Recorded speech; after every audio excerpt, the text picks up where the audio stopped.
Hi everyone, I have a new product here for you, and it's from the shape tool that I created. So you have all these elements, and I want to explain a little bit the uses of the shape tool. I will do first a a Photoshop CC tutorial, and I will do a Photoshop Elements also in this video. Okay, so this was a previous tutorial that I was making, and I will hide all this. And first I want to show you a blank here. So on the shape tool, you see that you're going to receive this shape file here. And how you do in Photoshop is you go to the shape tool over here. You see, if you stop, you're gonna see a little video explaining the shape tool. And if you click, you're gonna see many kinds of shape tools, and you have custom shape tools. So what I created is a custom shape tool. So if you go to the custom shape tool, then it's gonna open this menu here, and you're gonna see mine here in the bottom there.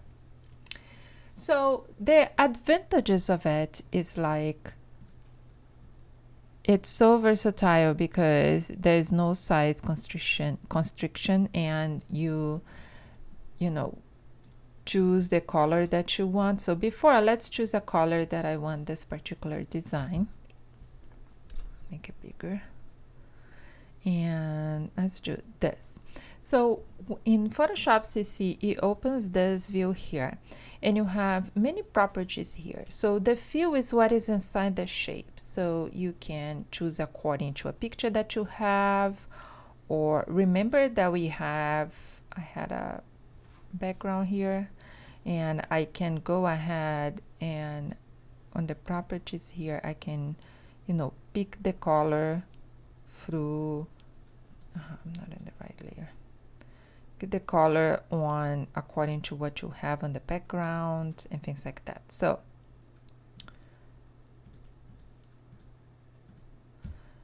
and what is cool as well, you have a stroke. So on the stroke, for example, I'm gonna do red so we can see better, but you have a stroke there, and here you have the qualities of stroke. So we can do a kind of looking like a stitch and a dashed line, and I'm gonna increase that stroke, and then you can see here it's too small. There you go. And if I change this, you have almost like a stitching line, and I can make this smaller, and you can see there almost like a stitch. So if I go to the fill and make this a little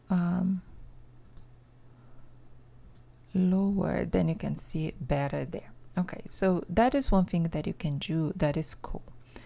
Another thing is we can use this as a mask, as a shape to cut things out. So I have here one of my new papers. No, let's use the water grunge. Yeah, we have this one here. It's fun. And so if I have this paper, I'm gonna take it to the file there, and let's make this smaller. You can always, of course, clip this, and I can, of course, go there and we can remove the stroke. And here you see remove the stroke. So then the stroke is out. So you then have a shape mask there. And as long as you were creating inside that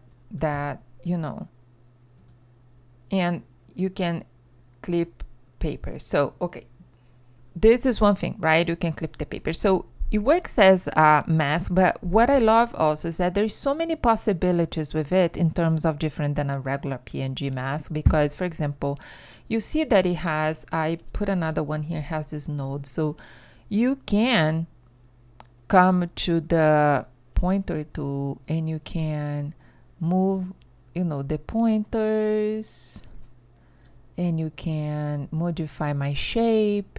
You can make it, you know, bigger, smaller, and we can add anchor points. You can do all that kind of stuff. So if I want to make this, you know, you can do all kinds of stuff. Another thing is you can use as a cookie cutter tool. So if I have here this paper, let me unlock it, and if I bring another shape,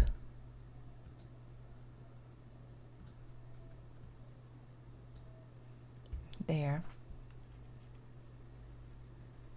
and make sure the layer is activated, I'm gonna Command Control. You see that the square there appears. I'm gonna select this shape, right? And then I'm gonna come here, hide this, and I'm going to mask, and I'm going to inverse my mask. So what it means now is that I have this cookie cutter from the paper. So if I bring this paper here,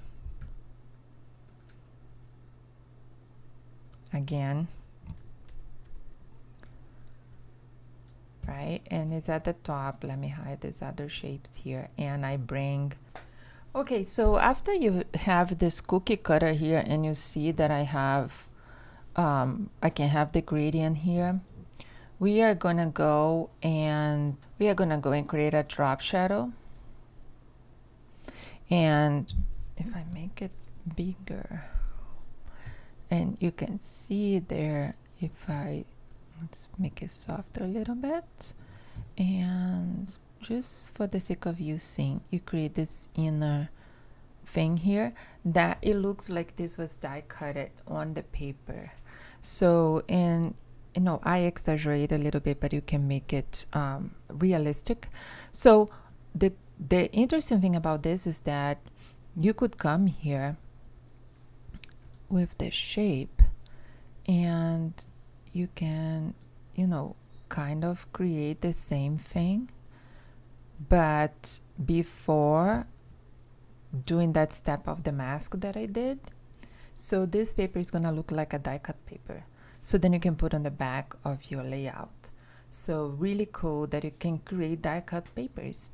Here we can continue to, you know, select this and mask, invert, you know, and then you keep adding the layer. But if you do that on the same, you know, before I started all this, then it's gonna be more realistic. But I think you get it where I'm coming from. So this is how to use this, and you know, think about many possibilities here. You can use with styles, you can use with many things. You can create patterns with it. Just, you know, come here and let's see. You can kind of create your own patterns like this, and you can create your own patterns. So these are the many possibilities here with the Artsy shape. Thanks for watching.